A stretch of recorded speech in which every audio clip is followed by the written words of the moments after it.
Shalom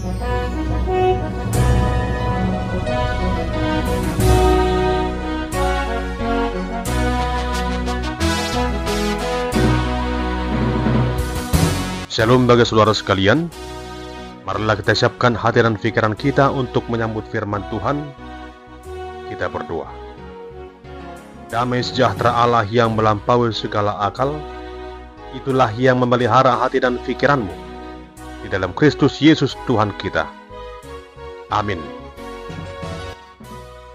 Saudara terkasih dalam nama Tuhan Yesus Kristus, firman Tuhan yang menjadi nas khotbah dalam ibadah Minggu Quasimodo Geniti pada tanggal 7 April tahun 2024 tertulis dalam 1 Yohanes 1 ayat 1 sampai pasal 2 ayat 2. Beginilah firman Tuhan.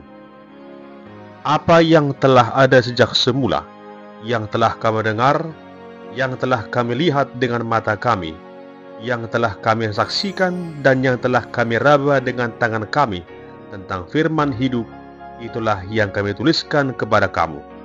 Hidup itu telah dinyatakan, dan kami telah melihatnya, dan sekarang kami bersaksi dan memberitakan kepada kamu tentang hidup kekal yang ada bersama-sama dengan Bapa dan yang telah dinyatakan kepada kami. Apa yang telah kami lihat dan yang telah kami dengar itu, kami beritakan kepada kamu juga, supaya kamu memperoleh persekutuan dengan kami. Dan persekutuan kami adalah persekutuan dengan Bapa dan dengan Anaknya, Yesus Kristus. Dan semuanya ini kami tuliskan kepada kamu, supaya sukacita kami menjadi sempurna. Dan inilah berita yang telah kami dengar dari Dia, dan yang kami sampaikan kepada kamu. Allah adalah terang, dan di dalam Dia sama sekali tidak ada kegelapan. Jika kita katakan bahwa kita beroleh persekutuan dengan Dia, namun kita hidup di dalam kegelapan, kita berdusta dan kita tidak melakukan kebenaran. Tetapi jika kita hidup di dalam terang, sama seperti Dia ada di dalam terang, maka kita beroleh persekutuan seorang dengan yang lain. Dan darah Yesus Anaknya itu menyucikan kita daripada segala dosa. Jika kita berkata bahwa kita tidak berdosa, maka kita menipu diri kita sendiri, dan kebenaran tidak ada di dalam kita. Jika kita mengaku dosa kita, maka Ia adalah setia dan adil, sehingga Ia akan mengampuni segala dosa kita dan menyucikan kita dari segala kejahatan. Jika kita berkata bahwa kita tidak ada berbuat dosa, maka kita membuat Dia menjadi pendusta, dan firman-Nya tidak ada di dalam kita. Anak-anakku, hal-hal ini kutuliskan kepada kamu, supaya kamu jangan berbuat dosa. Namun jika seorang berbuat dosa, kita mempunyai seorang pengantara pada Bapa, yaitu Yesus Kristus yang adil. Dan Ia adalah pendamaian untuk segala dosa kita, dan bukan untuk dosa kita saja, tetapi juga untuk dosa seluruh dunia. Demikian pembacaan firman Tuhan. Adapun yang menjadi tema dalam ibadah Minggu saat ini adalah kita hidup di dalam terang. Saudara terkasih, surat 1 Yohanes ditulis oleh Yohanes murid Yesus. Dia adalah murid yang paling dikasihi Tuhan Yesus, yang juga merupakan saksi kebangkitan Yesus Kristus dan menjadi penulis kitab Wahyu ketika ia dibuang ke Pulau Patmos. Begitu berat siksaan dan derita yang dilalui oleh Yohanes. Namun hal itu tidak membuatnya menyerah. Bahkan lewat setiap pengalamannya itu, menjadikannya semakin teguh dan tangguh dalam iman, dan sekaligus hal itu menjadi sebuah kesaksian bagi orang percaya yang sedang mengalami aniaya pada masa itu. Dikala itu banyak ajaran sesat yang mengatakan bahwa Yesus itu bukanlah Mesias, Yesus itu bukanlah Tuhan, dan akibatnya ada orang yang disesatkan. Adapun mereka, para penyesat itu, disebut sebagai anti-Kristus. Itulah sebabnya Rasul Yohanes menyampaikan suratnya ini untuk menumbuhkan keyakinan yang teguh dalam kehidupan orang percaya. Sekalipun penderitaan dan aniaya datang begitu mencekam, namun mereka akan tetap setia oleh karena Yesus adalah Tuhan dan Juru Selamat yang telah mati dan bangkit dari kematian itu untuk menebus setiap orang. Saudara yang terkasih, firman Tuhan saat ini menggema dalam ibadah Minggu Kuasi Monogeniti, di mana Kuasi Monogeniti artinya seperti bayi yang baru lahir, yang rindu akan air susu yang murni. 1 Petrus 2 ayat yang kedua. Dan di sini kita akan merenungkan topik Minggu, kita hidup di dalam terang. Jemaat Tuhan, tentunya yang namanya terang sungguh sangat perlu dan sangat berarti bagi kita. Coba seandainya tidak ada terang, maka semuanya akan menjadi repot. Kita tidak akan dapat melihat dan tidak akan dapat beraktivitas sebagaimana mestinya. Terang itu begitu penting, bahkan Allah sendiri menunjukkan betapa pentingnya terang itu dengan menjadikan terang sebagai ciptaan yang pertama. Dalam Kejadian 1 ayat 3 sangat jelas dikatakan, berfirmanlah Allah, jadilah terang, lalu terang itu jadi. Jemaat Tuhan, terang adalah suatu bagian yang sangat penting di tengah dunia ini dan dalam kehidupan setiap makhluk. Dalam kamus orang percaya, kata terang bukan saja diartikan secara harfiah, yaitu tidak gelap. Namun secara rohani, kata terang itu adalah lambang kebenaran rohani, lambang kekudusan, lambang keabadian, kebaikan, berkat, sukacita, dan penyataan kasih Allah. Lalu bagaimanakah kita menjadi pribadi yang dimampukan untuk hidup di dalam terang? Jawabannya adalah dengan mengenal dan percaya pada sumber terang itu, yaitu Tuhan Allah di dalam diri anaknya, Tuhan Yesus Kristus, Sang Juru Selamat dunia ini. Sangat jelas, Tuhan Yesus mengatakan dalam Yohanes pasal 8 ayat 12, Akulah terang dunia. Dan dalam Matius 5 ayat 14 dikatakan, kamu adalah terang dunia. Artinya bahwa Yesus adalah terang dunia yang sejati. Dan ia juga menghendaki agar kita para muridnya juga menjadi terang di tengah-tengah dunia ini. Saudara terkasih, lewat firman Tuhan ini ada dua hal yang menjadi perenungan bagi kita. Yang pertama, Yesus adalah sumber keselamatan yang kekal. Jemaat Tuhan, kesaksian Yohanes tentang keselamatan dan kehidupan yang kekal sungguh dinyatakannya dalam suratnya ini, bahwa Yesus adalah sumber hidup yang kekal itu. Dialah firman itu sendiri. Apa yang disampaikan oleh para rasul adalah suatu kesaksian nyata bahwa dengan mata kepala mereka sendiri, mereka telah menyaksikan Yesus yang tersalib dan Yesus yang bangkit dari kematian itu.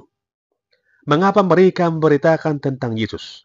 Alasannya adalah agar mereka tinggal dalam persekutuan yang sempurna.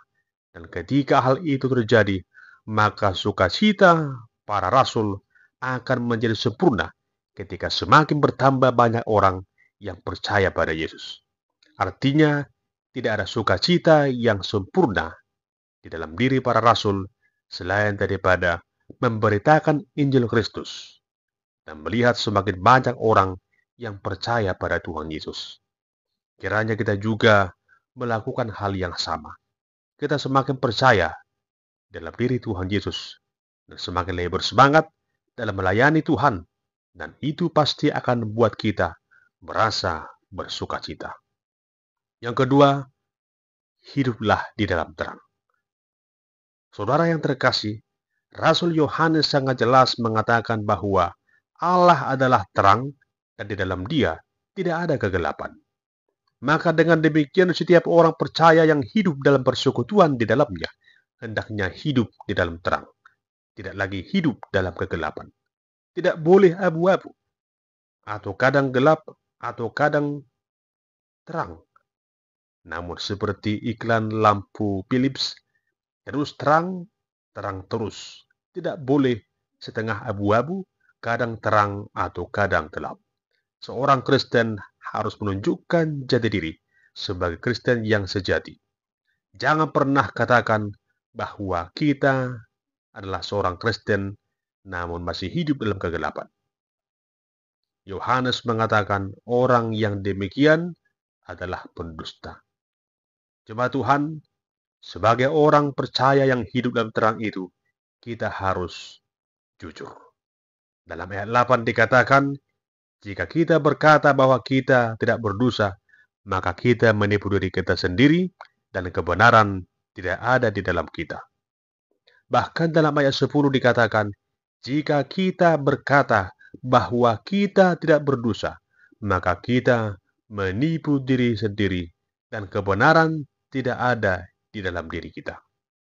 Jemaat Tuhan, ada kalanya manusia sering merasa bahwa dirinya lah yang paling benar. Dirinya lah yang paling kudus. Dirinya lah yang paling sempurna. Ia begitu gampang melihat kesalahan orang lain. Begitu lihai mengkoreksi orang lain.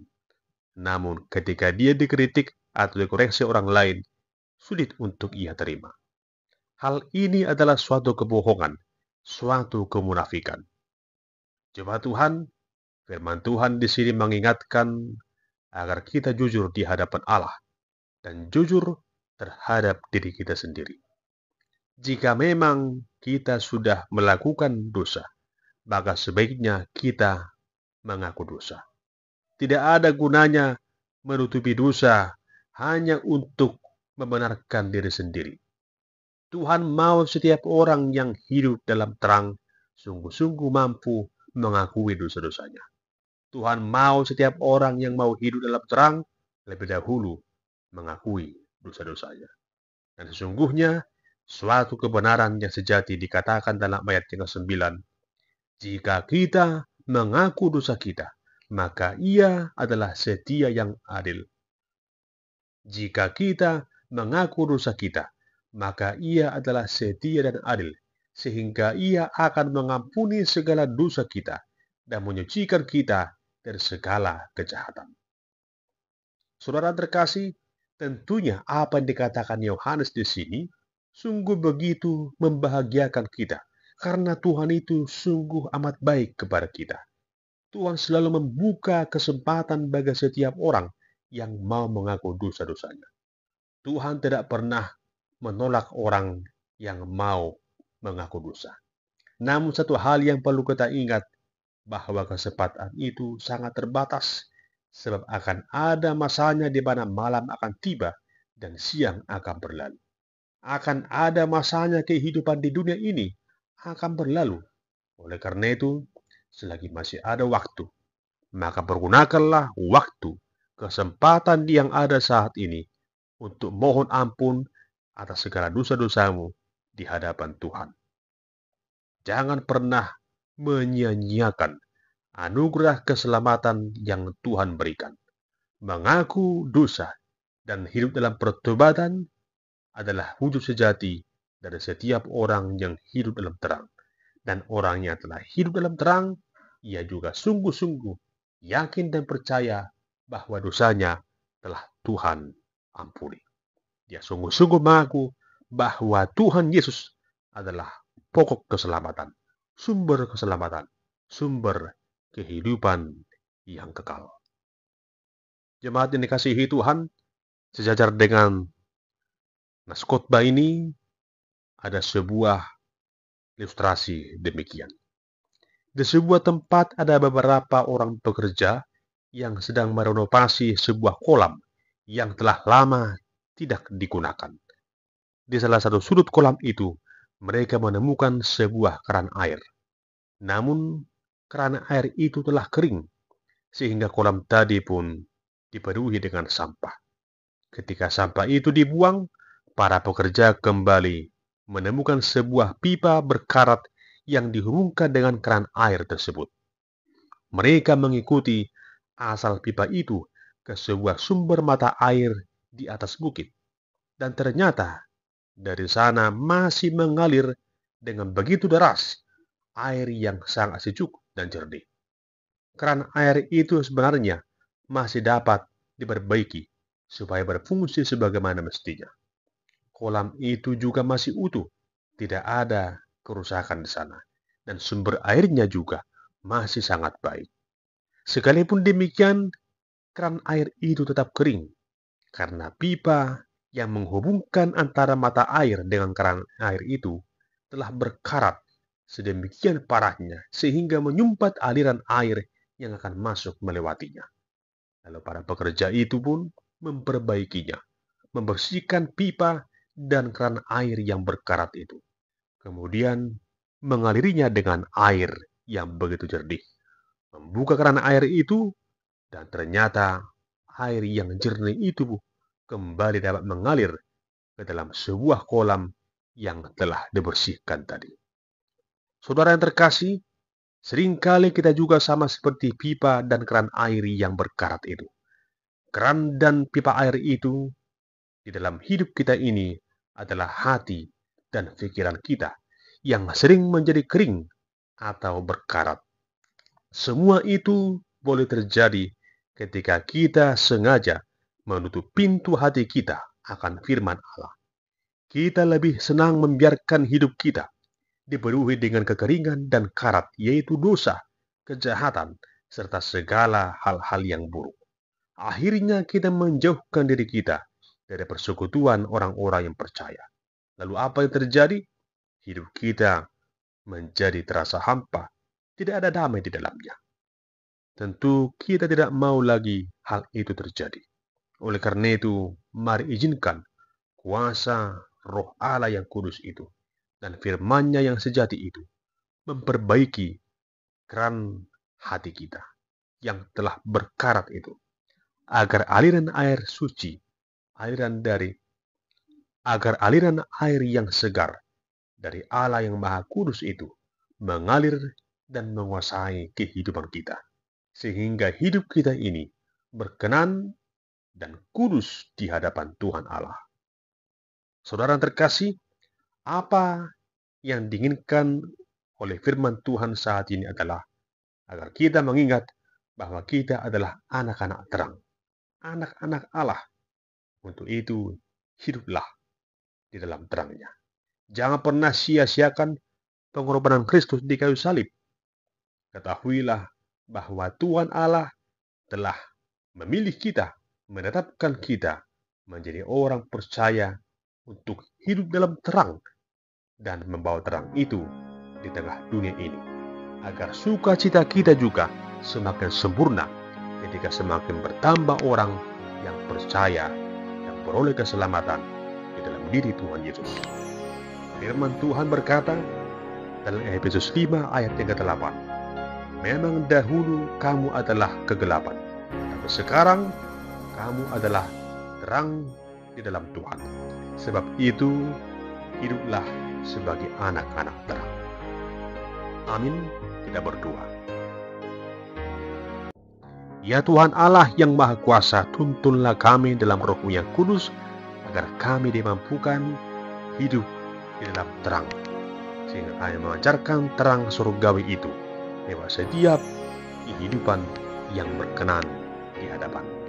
Dalam nama Tuhan Yesus kami berdoa dan bersyukur kepada-Mu.